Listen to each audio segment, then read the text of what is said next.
Om Sahanavatu Sahanam Bhunaktu Sahaviryam Karavavahai Tejasvinavaditamastu ma vidvishavahai. Om Shanti Shanti Shanti.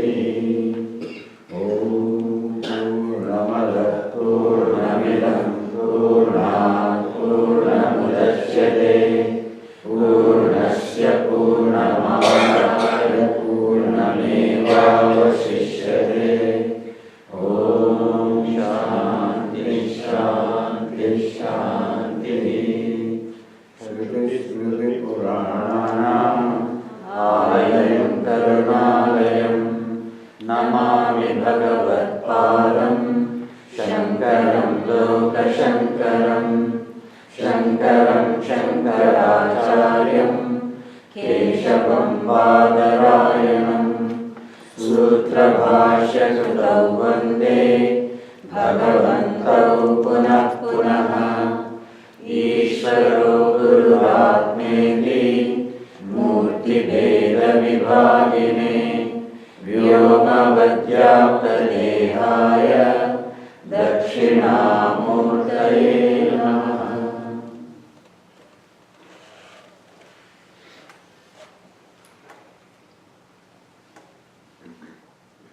So this time we are going to have a review of the 9th chapter of Bhagavad Gita.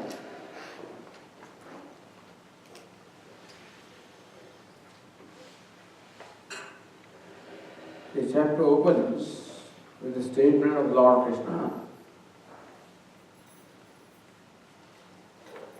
In fact, the whole chapter is a discourse by Lord Krishna. Because the Lord feels the necessity of saying what is being said in this chapter. The 8th chapter, the theme was attaining God, being one with God through meditation. So the 8th chapter taught the meditation. Sarvadvani Sanyamya Manorati Nirudhyacha. How you must close all the gates of disturbance and your mind must be concentrated first in the heart, then in the crown of your head, and reciting Om, Om, Om. If you leave this body, Om Ekaksharam Brahma Vyaharan Mamanasman Yat Prayati Tyajan Deyam Sayati Paramam Gatim. So at the time of death, one who recites Om in his mind and also aware of the meaning of the Om, which is Ishvara, and thus departs from his body, he gains Brahmaloka, and from that, through Karma Mukti, ultimately gains Moksha. Karma Mukti means in stages. First go to Brahmaloka, stay in Brahmaloka, gain knowledge from Brahmaji, and get liberated ultimately. That's a rather difficult path. So why not straight away gain the knowledge of Brahman? The knowledge of Brahman is the immediate means of getting moksha right here, not even in stages, right at one stroke. And therefore, Lord Krishna feels the need of delineating, describing the nature of God, nature of truth, nature of the self, the knowledge of which will lead to the moksha, liberation. The Lord Krishna says, Idam tute guhyadamam prekshami anasuyave. Hey Arjuna, who you are anasuyu? One is asuya, carping spirit. Asuya is the tendency to see blemish where there are virtues. Guneshu dosha darshanam. In somebody there are gunas or virtues, but somebody sees their dosha. He's a very religious person. This fellow will say, he is a dambi, he is just pretending, he is not, so that is how a distorted mind sees the opposite of what is there. The mind cannot appreciate or cannot stand the virtues of others and sees the vices where there are virtues. Lord Krishna describes Arjuna as one free from this. A simple-minded person who gives credit to the virtues where it belongs. So here Arjuna, you are anasuyu, you are free from asuya. To you, I will tell you a great secret. Guhyadamam, the most secret knowledge I will impart to you. Meaning thereby that one of the requirements of gaining this knowledge is freedom from asuya, freedom from seeing the defects where there are virtues, freedom from jealousy, and there's freedom from kama, krodha, lobha. So anasuya stands for the purification of mind, simplicity of mind, straightforwardness of the mind. So one who possesses a simple mind, a transparent mind. What is inside is what is outside. And one who has simplicity and humility to appreciate where the virtues are and be happy with them. So that you are happy at the happiness of somebody. Three kinds of people are there. One kind of people who are happy because others are happy. Second kind of people happy whether others are unhappy or happy. And third kind of people who are happy because others are unhappy. So we should be the first kind of people, happy because others are happy. Jnanam vijnana sahitam. That knowledge I will give you along with vijnanam, along with how it can become your experience. Yajñātva mokṣase asubhat. Here Arjuna, gaining which knowledge you will be liberated from this evil of worldly existence. So the first phrase itself, Lord Krishna forms a background. Yajñātva mokṣase asubhat. By knowing which you will be liberated from asubha. You know what is asubha? When we were small, whenever there was a news of somebody's death, the news will be conveyed through a postcard. And the top will write asubha. So death is considered inauspicious. Death is inauspicious. Ignorance is inauspicious. Unhappiness is inauspicious. So Shubha, inauspicious, stands for ignorance, stands for death, stands for sorrow, none of which we want. We don't want sorrow, we don't want ignorance, we don't want death. Hey Arjuna, by gaining this knowledge, you become free from death, become free from ignorance, become free from sorrow. That is called samsara. What is samsara is? Sorrow is samsara, death is samsara, ignorance is samsara. You become free from samsara, from all suffering. Having made that background, Lord Krishna also said that there are people, ashraddhadana purushaha dharmasyasya parandava.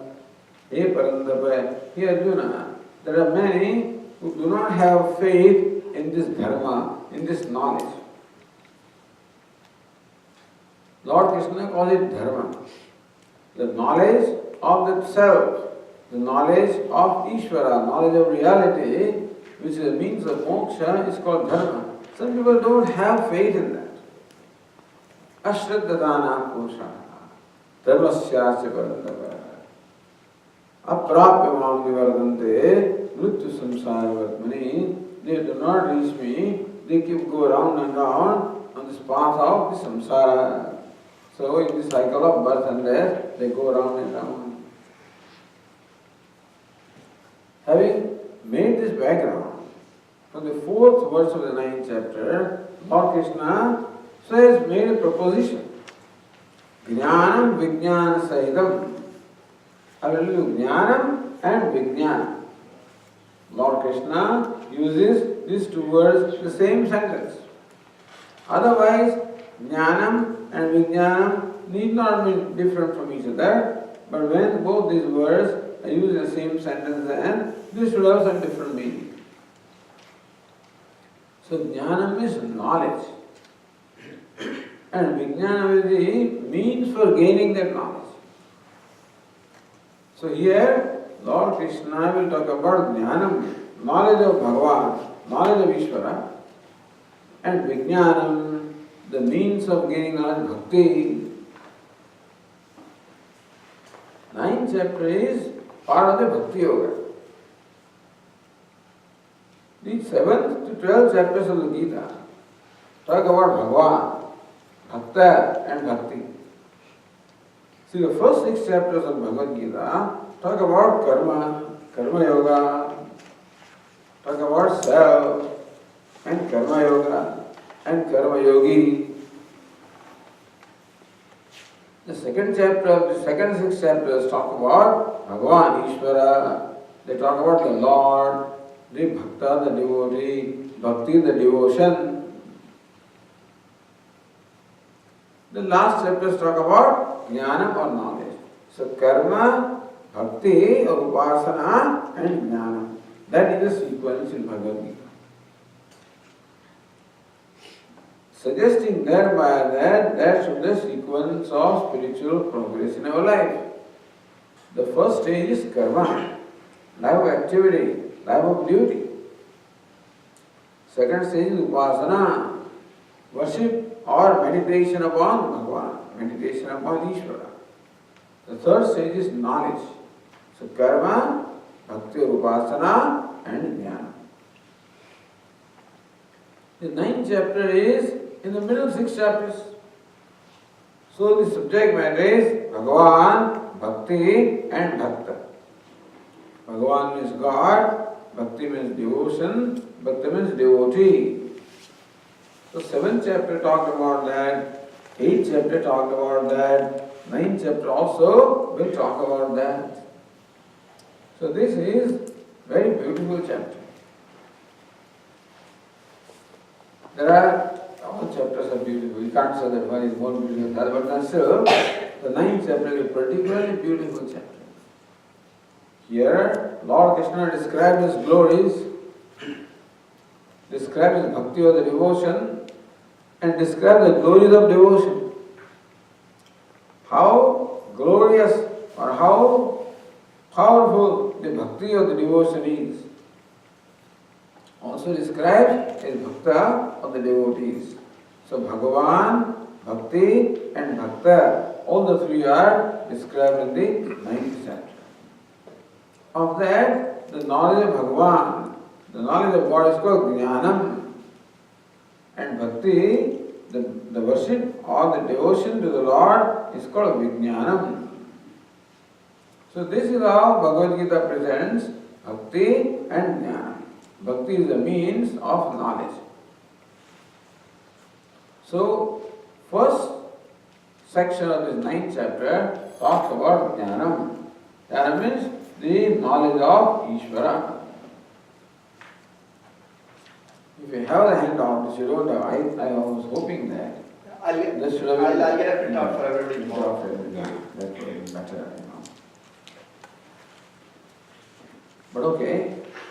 So Lord Krishna in the 4th verse of this chapter, which is our first verse there, in this handout, we have a few selected verses. Because we cannot do justice to the 9th chapter in the few sessions that we have, therefore we have a few selected verses.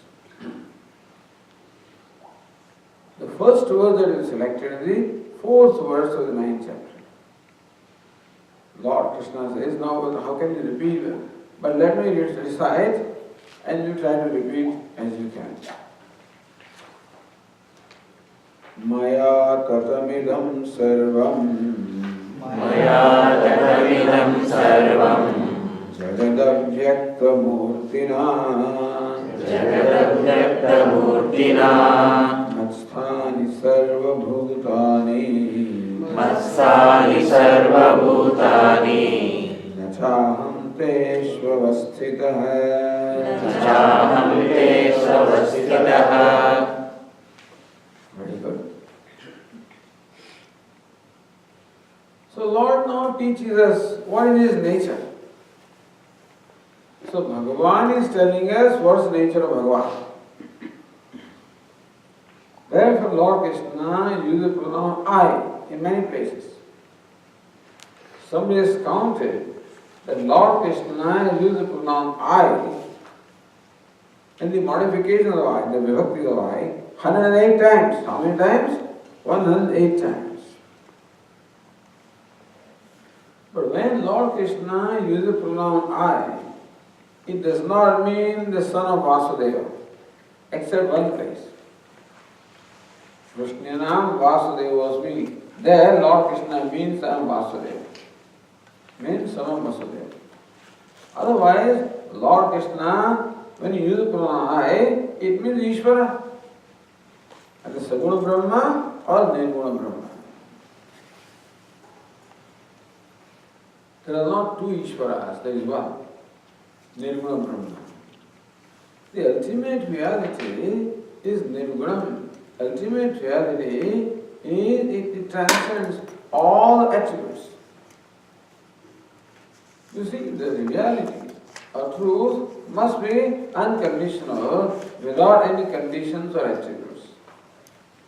Just to give you an example, when is the truth? That this person is speaking truth. When would we say that this person is speaking truth? When he is consistent.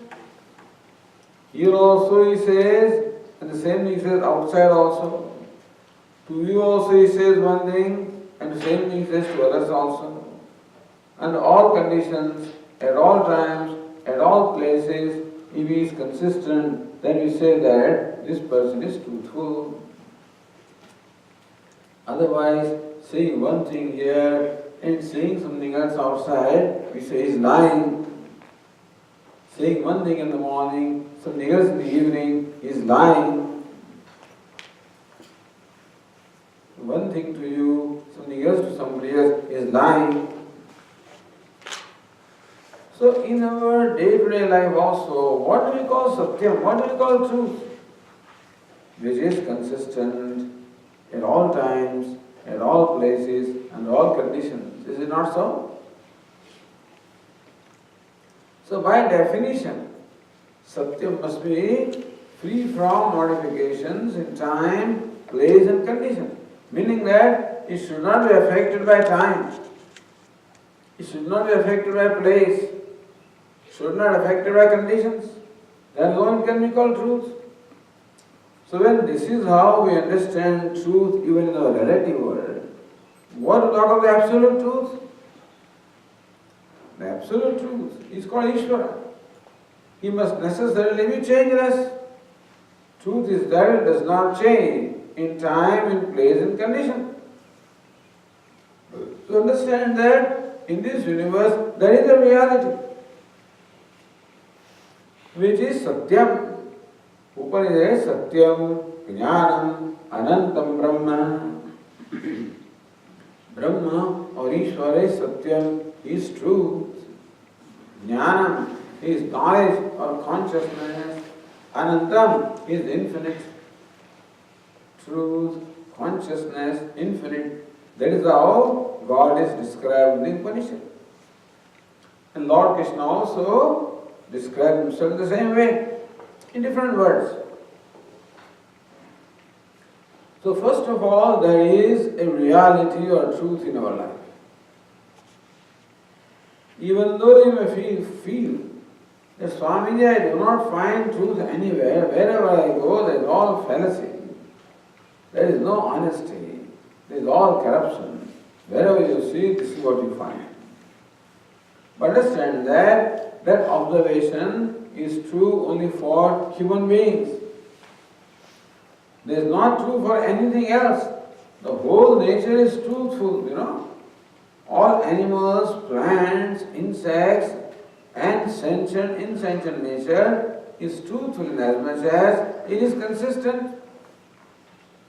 It behaves according to its nature.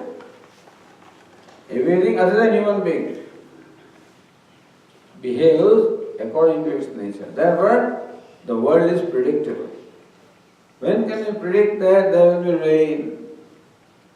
When can we predict that an object that falls from a certain height will touch the ground at a certain time? When can we predict all of this?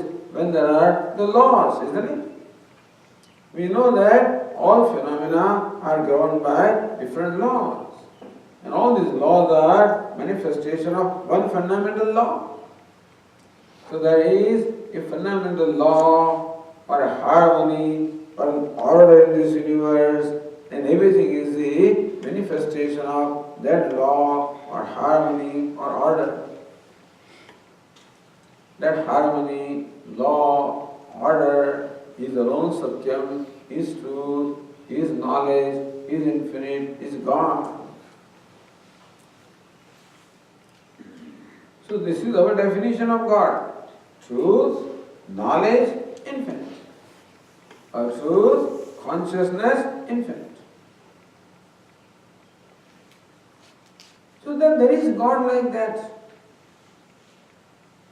And the most important thing about that God is, where is that God? That Satyam Jnanamantam, the truth, the knowledge, the infinite, that God, where is He? This is the uniqueness of Vedanta. Vedanta teaches that God is nothing but yourself. That you are that God. Tattvamasi. Vedanta teaches Tattvamasi, that thou art. The truth, that infinite, that intelligence is you. So how can I be? I am so small, insignificant creature. How can I say I am infinite? There is truth in me, Swami, I am quite a dishonest person. How do you say I am truth in nature? How do you say I am limitless in nature? How do you say I am awareness in nature? You are. Your body is not awareness. Your body is not infinite. Your mind is not infinite. When we use the pronoun I, we mix up two things. We mix up the self and non-self. Both of them are lumped together, and that's how I think of myself. Unfortunately, I do not know myself as I truly am, in that I am also adding and lumping what is non-I. So all the limitations that we feel about ourselves belong where? To what is non-I. The body is not I. The sense organs are not I. The mind is not I. The intellect is not I. Because I am aware of all of them. I am very intimately aware of my body, is it not so? And the awarer or knower is always different from what is known. For example, here is this flower. I am conscious of this flower, aware of this flower. I am the awarer or knower of this flower, and therefore certainly different from the flower. The knower is different from the known. The body falls in the category of known because I am aware of my body. I call it my body. That means I am the possessor of body, I am not the body. I am aware of my senses, organs of perception, organs of action, I am aware of them. I am aware of the various emotions in my mind. I am aware of various thoughts in my intellect, am I not? Therefore, this shows that I am different from all of them. But unfortunately, I have lumped this together. So, Vedanta teaches that you as you truly are, not you as you take yourself to be. You as you take yourself to be is a limited being. But you that you really are. It is like this, that once upon a time in a forest, a female lion, she delivered a little cub and died there. This cub is lying alone there. One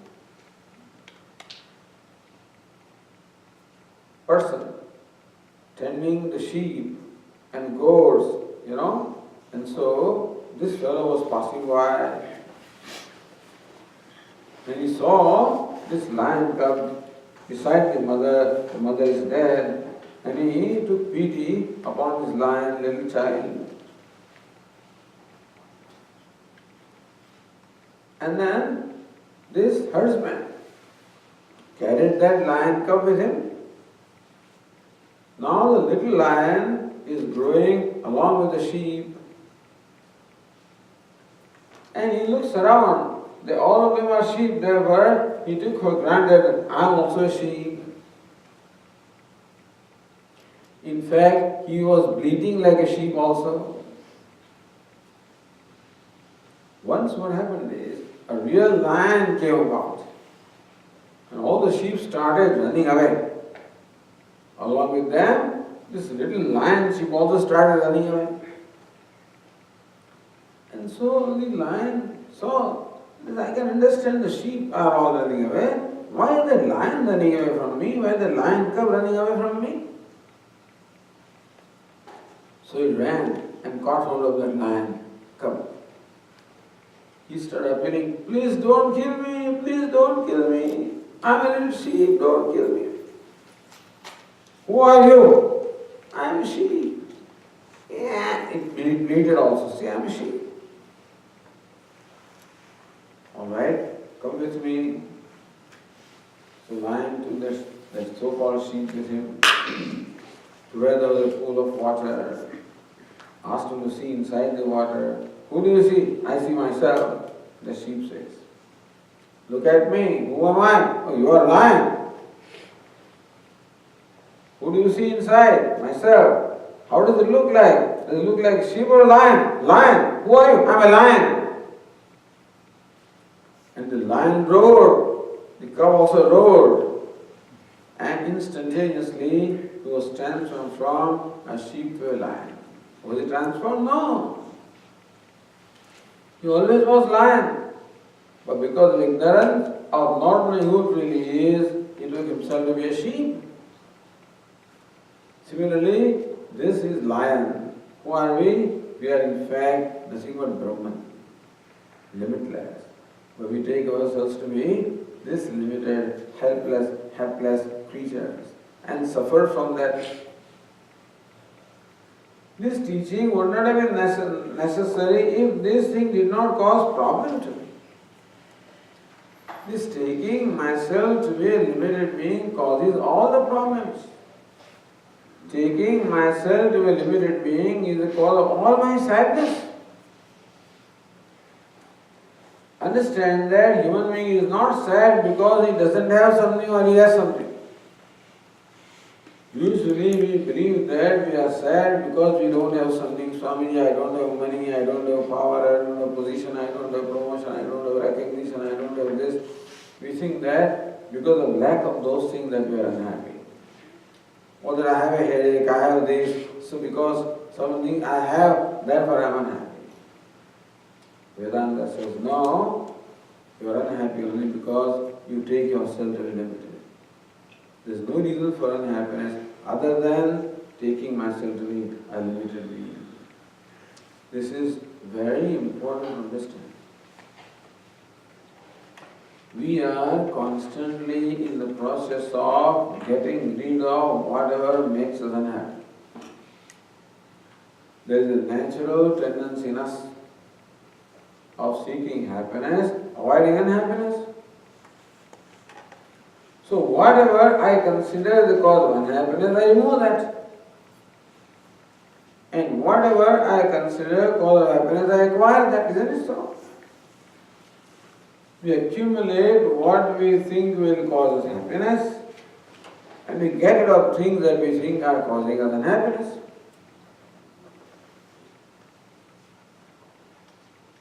But in reality, nothing is the cause of happiness, nothing is cause of unhappiness, only my sense of smallness, my sense of limitedness, my sense of helplessness, that is the only cause of my sorrow. So this sense of limitedness is a big problem, the only problem in our life. There is no other problem. My grandson also is not a problem, my daughter-in-law also is not a problem, my father-in-law also is not a problem, and my boss is also nobody is the problem. Who is the problem? I am the problem. So our Swamiji says, I am the problem and I am the solution.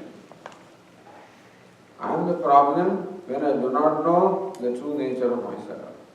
I am the solution when I know the true nature of myself. As simple as that. If this becomes clear to us, all priorities will become clear. Simple things should become clear to us. The only thing that deprives me of happiness is ignorance.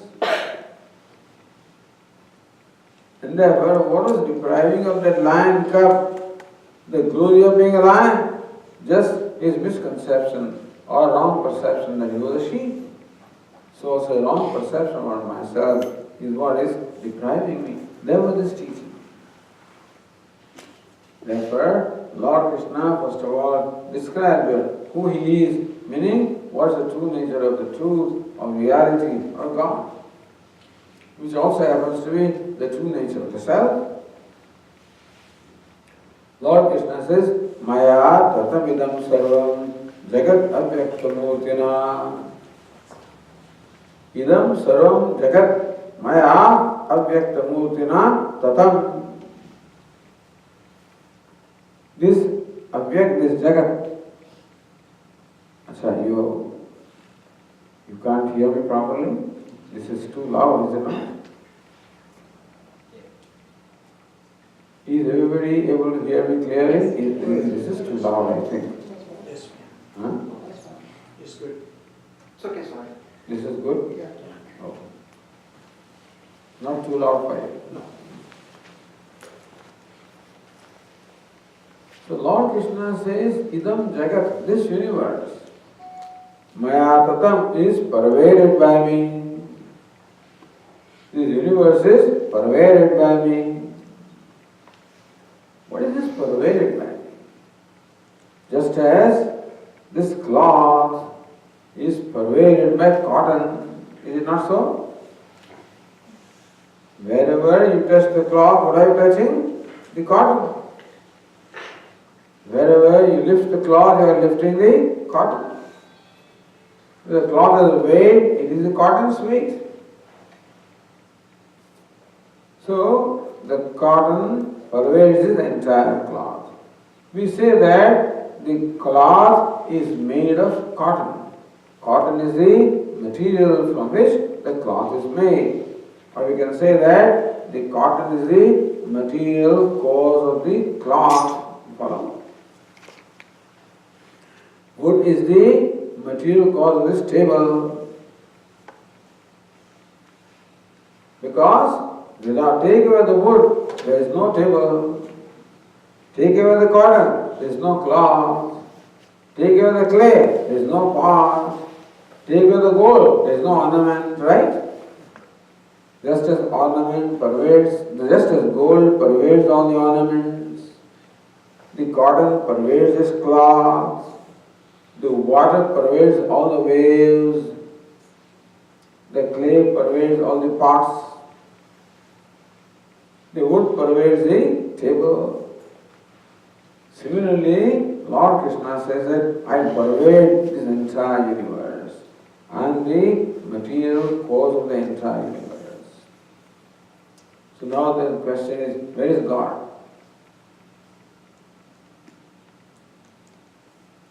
Lord Krishna says, I pervade the entire universe, just as the cotton pervades the cloth, similarly I pervade the entire universe. Then the question is, where is God? The answer is, where is God not? Swamiji, are you saying that God is everywhere? In everybody? Everything? Not everywhere, everything. We cannot say that the cotton is in cloth. Cotton is cloth, is it not so? It's not that cotton is in cloth. Cotton is cloth. Because remove the cotton, there is no cloth. It's not that gold is in ornament. Gold is ornament. Gold manifests as ornament. You have a number of ornaments like bangles and earrings and bracelets and necklace and anklets, whatever. All of these are different manifestations of gold, is it not so? You have table and the chair and the stool and all of these are manifestations of wood. You have pot and the plate and the pitcher, all of these are manifestations of clay, right? Similarly, all of us are who? What are we? We are all different ornaments. Ishvara is the gold, and just as gold takes different forms of the ornament, so also Bhagavan has taken all these different forms. That is why Upanishad describes Tat Srishtva Tadeva Anupravishada. For in the beginning of creation, Bhagavan or Ishvara created all these forms and names and entered in them. Sort of. So what is perceptible is all names and forms. I am a name and a form, you are a name and a form, table is a name and form, so we perceive our names and forms. What is the content of all names and forms? Is Ishvara. Satyam, Jnanam, Anantam, Brahma.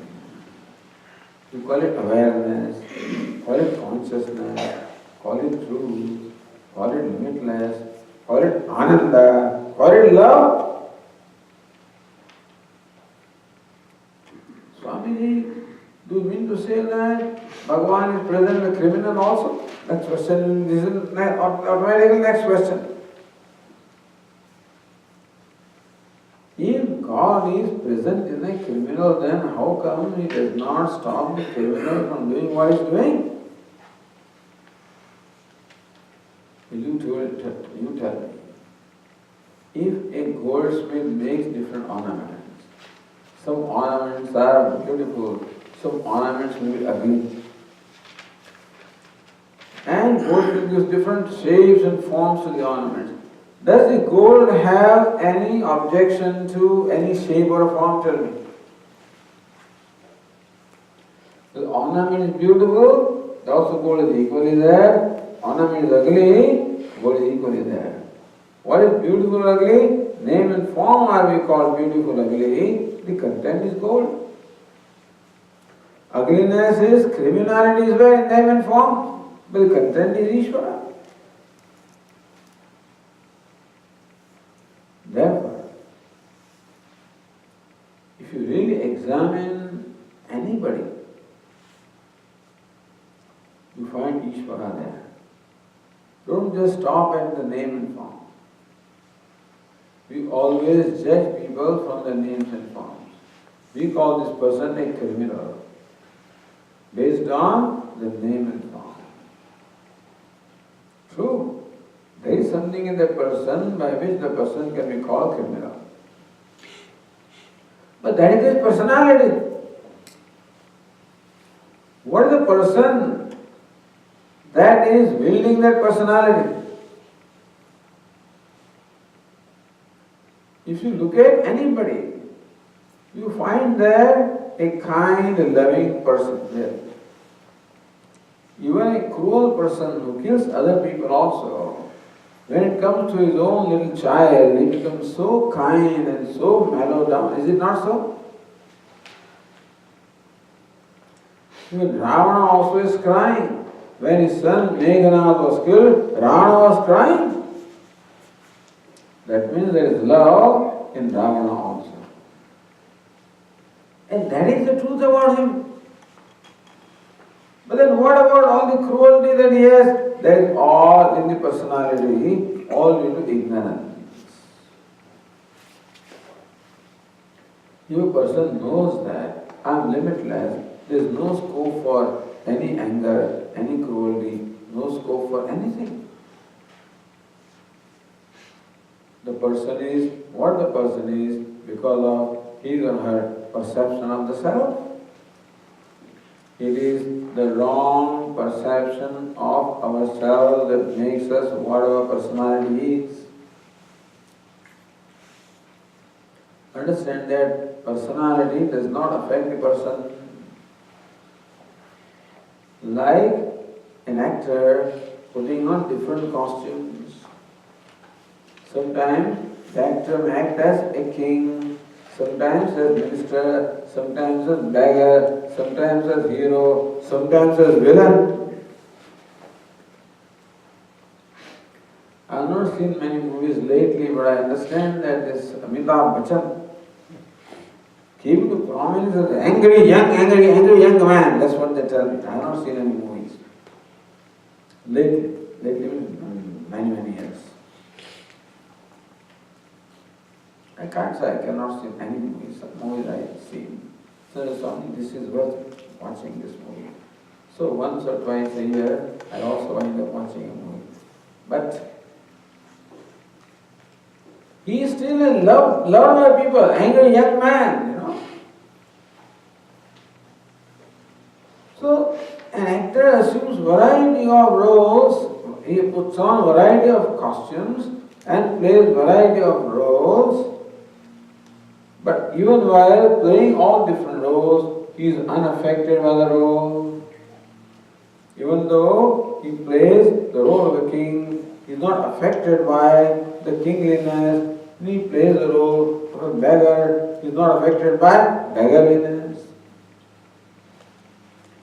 If by playing the role of beggar, the person became the beggar, do you think he will ever play that role? But he knows that by playing the role of beggar, he becomes richer than what he is. That's why he plays that role. Similarly, all these are costumes. A beggar is a costume that and that gold takes. So also this personality consisting of body, sense organs, mind, intellect, is the costume.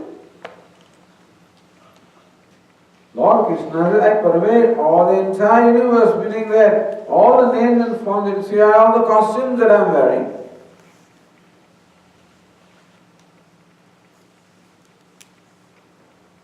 Then what is the one in the costumes?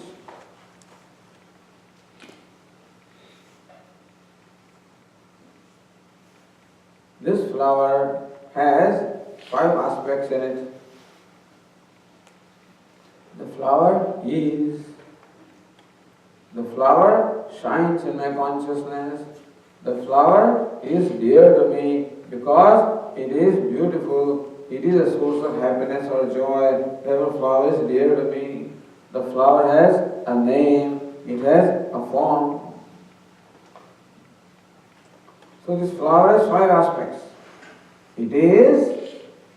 It shines, it is dear, it has a name, it has a form. This cloth also. It shines, it is dear, it has a name, it has a form. Correct? This clock also. It shines, it has a form, it has a name, it is dear, it has a name and a form. It's called Asti. It shines is called Bhati. It is dear is called Priyam. The name is called Nama. form is called Rupa. Every year we are doing this, by the way. It is nice to know that. I enjoy doing it again and again because it gives good news, What's the good news? That we are all Brahma. That's what it tells us. Every object has these 5 aspects. Is, shines, clear. Asti, bhati, priya. Sat, chit, ananda. And name and form. Just as cotton comes as an upper cloth, cotton comes as a vesti, cotton comes in all variety of clothes, and so also one Ishvara comes in all these different costumes. Unaffected by costume. Just as an actor is unaffected by the costume, so also Ishvara puts on all the costumes, unaffected by them.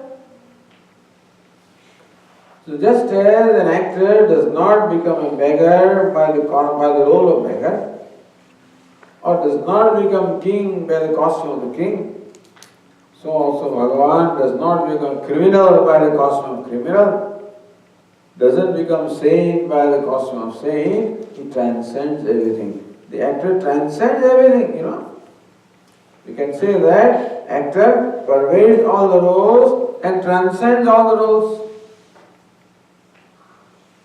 Actor pervades all the roles. He is king also, beggar also, minister also, villain also. At the same time, he is none of them. Simultaneously, he pervades, that's called immanent. And he transcends, that's called the transcendent. All pervading, immanent and transcendent. This is how Vedanta or Bhagavad Gita teaches the nature of God. Ishvara. All the forms are representative of that God. Asti, bhati, priyam, sat, chit, ananda. But Sachit Ananda cannot become the object of Atma. We can't objectify. That is why he has taken all these forms. So that someday question will arise, who am I? Having made this form, beautiful form, God thought, what's the use of this form without me? Oh, infrastructure is ready. But the eyes bring the knowledge of form and colors for whom? Eyes do not see for themselves. Ears do not hear for themselves. Hands do not work for themselves. Legs do not walk for themselves. All of them do things for somebody else and for the self. This costume becomes meaningful only if there is a self. That's why Ishvara entered in all the costumes, to make it all meaningful. So that someday we will make an inquiry, a question may arise, what is the truth? Who am I? So Lord Krishna says, I pervade it all. Second line says, Matsthani sarabhutani nachaham teshostita. They are all in me, I am not in them. Just as an actor can say, the beggar and the king is all in me, I am not in them. They are all in me, means what? I pervade all of them. They are not in me, means I transcend them. Understand this. The actor pervades all the roles, so he says, they are all in me. At the same time, he transcends all the roles, they are not in me. I am not in them. They are in me, I am not in them. They are in me, I pervade them all.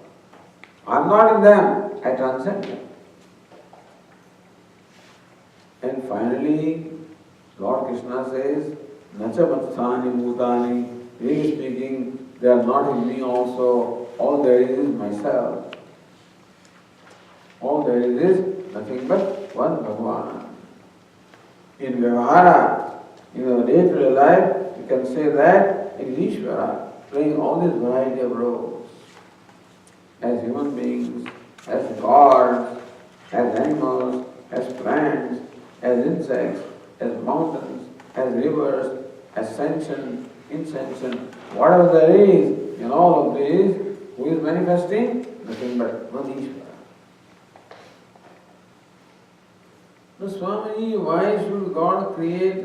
But then if you say that Ishvara is in everything, then does it mean that when a criminal commits a sin, does it mean that Bhagavan is committing a sin?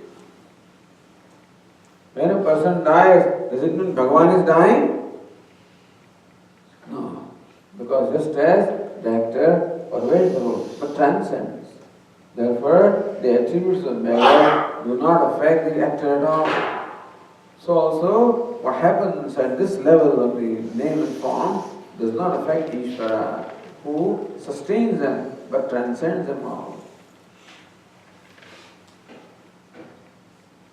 Masthani sarvudani nachaham tesho asthitah. This is jnana. What's the nature of Ishvara is being told here. Then Lord Krishna proceeds to say some other beautiful thing. Talks about this creation and his role in the creation.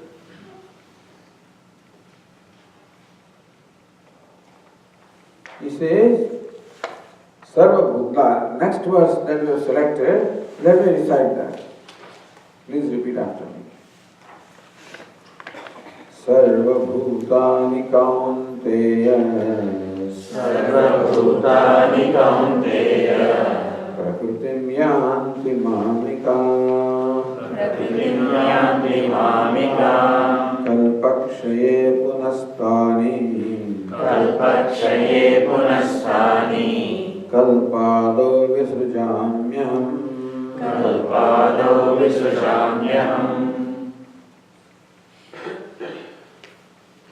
He Kaunteya Kalpakshaye. Kalpa means this cycle of creation. Our scriptures talk about a cyclic creation. The universe emerges, is sustained and merges back. Again emerges, sustained, merges back, is created, sustained, dissolves back, created, sustained, dissolves back. It's a cyclical creation. Everything in the universe is cyclical.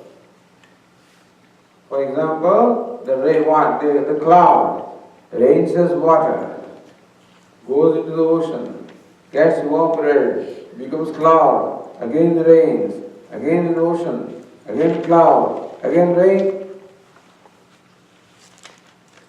We also every day, we are awake, go to sleep, awake, go to sleep, awake, go to sleep. The seed becomes the fruit, fruit becomes the seed, seed becomes the fruit. So this is the cycle. Sometimes people ask, Swamiji, how it was in the beginning? The first creation, how was that? We give the answer that look, this body you have is a result of the karma, the actions you performed in the past. In the past, to perform those karma, you had that body, which was the result of, so past body with which I performed karma, was the result of the previous karma. That karma was performed by a body, which was the result of previous karma. You follow? For performing karma or action, we require a body. So this body generates karma. But this body is the product of karma of the past. This body is the product of karma of the past and become cause of future karma. So what I do again, this body will give rise to the next body, the next birth. What I do there gives rise to the next birth. What I am today is because of the previous birth. Previous was because of the previous birth. Because of previous birth. So the question arises, Swamiji, how the first birth, when there is no karma, how about that condition? birth, I understand, is the result of karma performed in the past birth. And past birth is the result of the karma performed in previous birth. How about the first birth? Then there is no karma. How did the first birth happen? Answer is, there is no first birth. It's always a continuing, ongoing process. There is no such thing as first birth. There is no such thing as first creation. It's an ongoing process. The Big Bang happens, an expanding universe. It will contract someday, go back to same stage, causal stage. Again, it will remain for a while.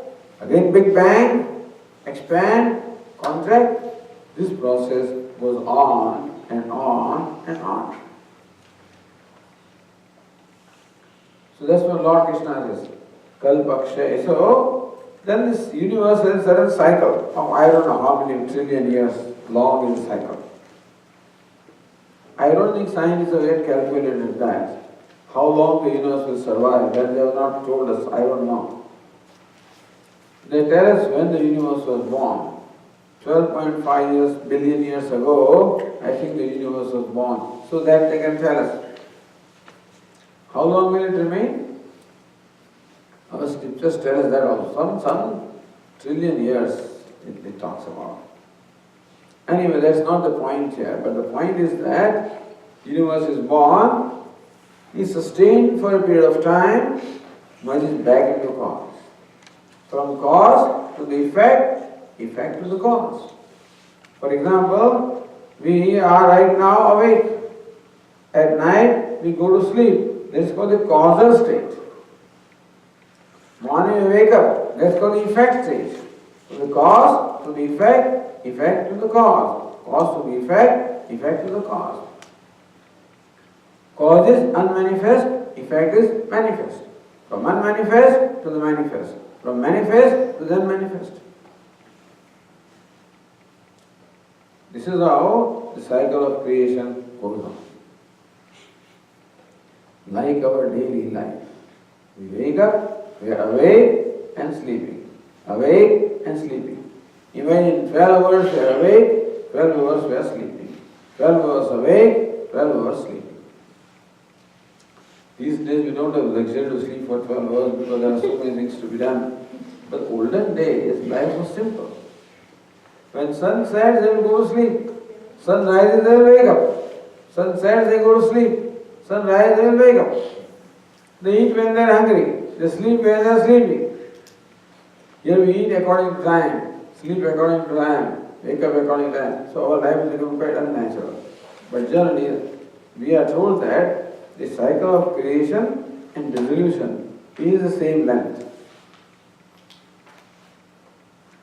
Suppose the creation goes on for X trillion years, then it will be lying dormant for that many years.